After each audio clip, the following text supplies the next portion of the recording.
So welcome back to another episode here in Sydeny Uni Media. We're going to have a look at the weekend's match, and we're going to have a look at how Sydeny Uni have been travelling. I'm here with Alex Epakis, correct? Yep, done well. Good to have you on here, mate. Awesome. I know since last time we spoke, a lot of things have been happening, leagues back up and running. What's been the general standard returning back post-COVID? Yeah, I mean, the general standard of the NPL women's competition here in New South Wales has been really strong. I've been involved now. This is my fourth season, so this would definitely be the strongest it's been. Okay. And I think that's across the board from a player point of view, but also a coaching point of view. Mm-hmm.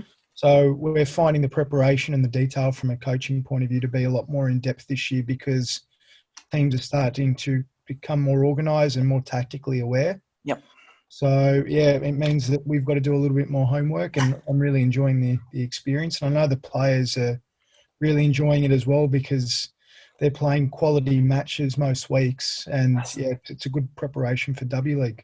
Oh, yeah, fantastic. And what do you think was one of the influences behind that, or why Look, I think it's a combination of things. I believe that quite a few of the younger Matildas age group girls moved to New South Wales to be part of the Future Matildas program.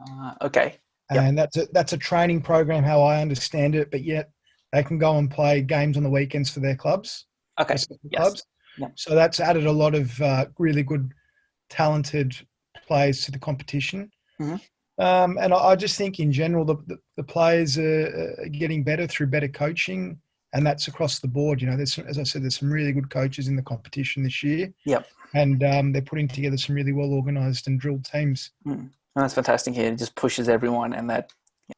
Yeah, I mean, every day. I mean, I only know from what I see, but every week seems to be really tough, and the competition's got. I think it might even come down to goal difference the way things are heading. The way it's going, yeah. Yeah, we'll see. We'll do our best, and I'm sure all the other teams will as well. But yeah, it's been great so far. That's fantastic news. Let's have a look at Sydeny Uni and how they've been travelling. Yeah, so very fortunate to work with some unbelievable players, mate. Every training session it's a privilege because the quality of not just the player, but the quality of the people and the quality of the person that I get to work with is really awesome. So we've had a really good start where I think we're just getting towards the halfway point of the season. Mm-hmm.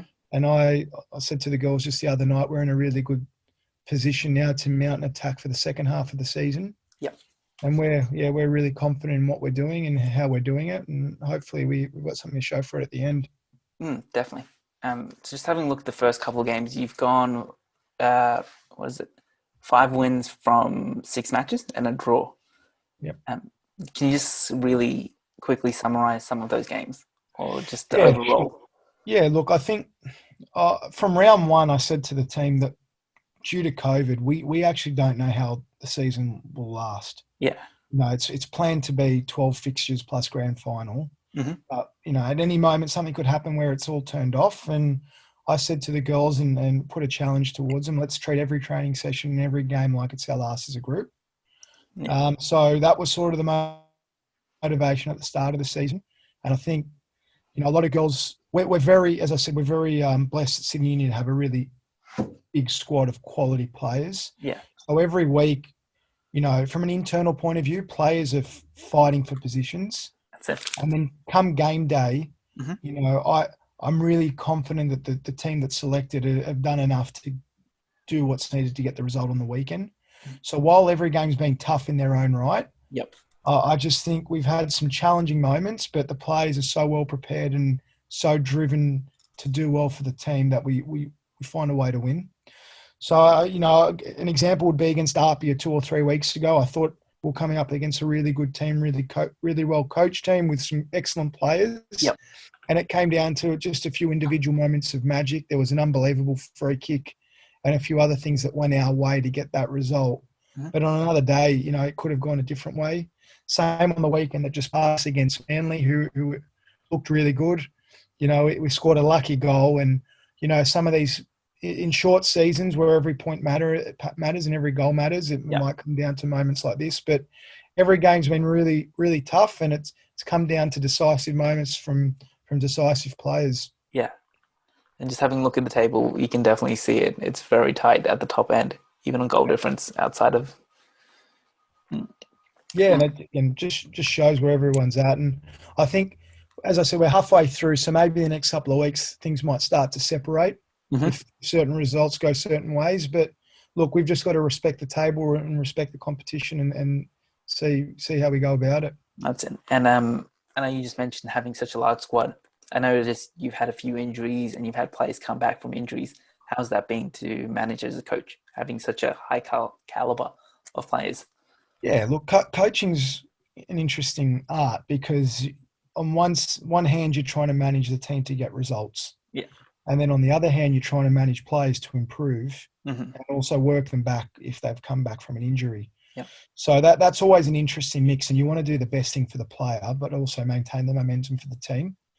So for us, yeah, we've had a few players come back from long-term injuries over recent weeks. Claire Hunt, Annabelle Martin, Kendall Fletcher a few weeks before that.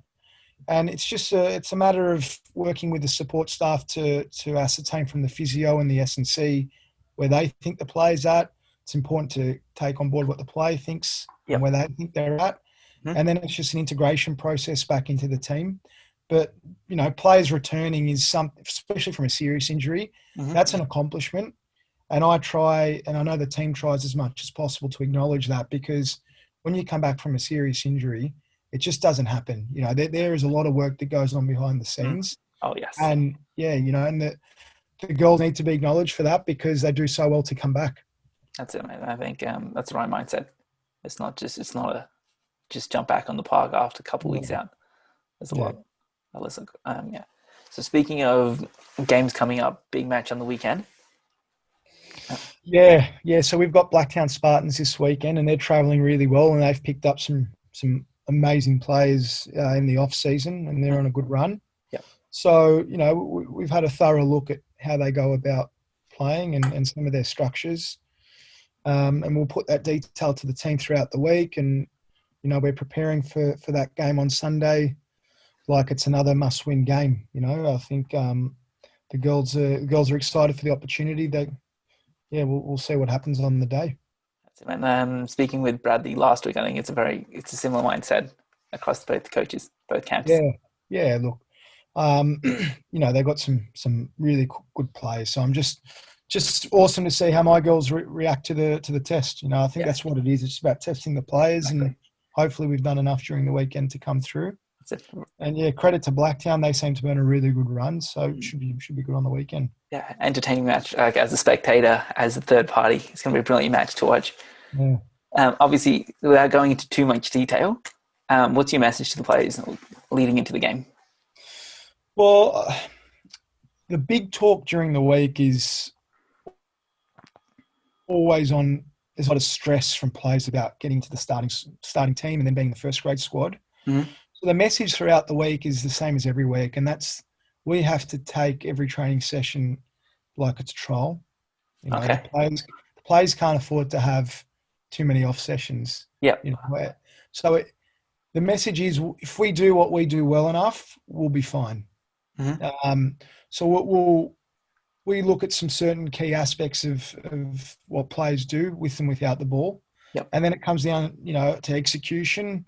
And if everyone's got a clear idea of what they need to do and then they execute it, well, then they're going to be in a good space going into the game. And then looking at where we sit on the table currently from a competition point of view, but also a club championship point of view. Yep. We're both first grade and reserve grade this week, and it's important to try and get maximum points so we can continue to build the lead that we've currently got. So that's probably the key theme going into this weekend. Yep. Good luck on the weekend, mate. All the best. We're going to be keeping a close eye on it, and then we'll have a look at it on Monday night. Awesome. Thank you for your time, mate. Appreciate it. Thank you. Cool. There we go. Easy. Nice and easy.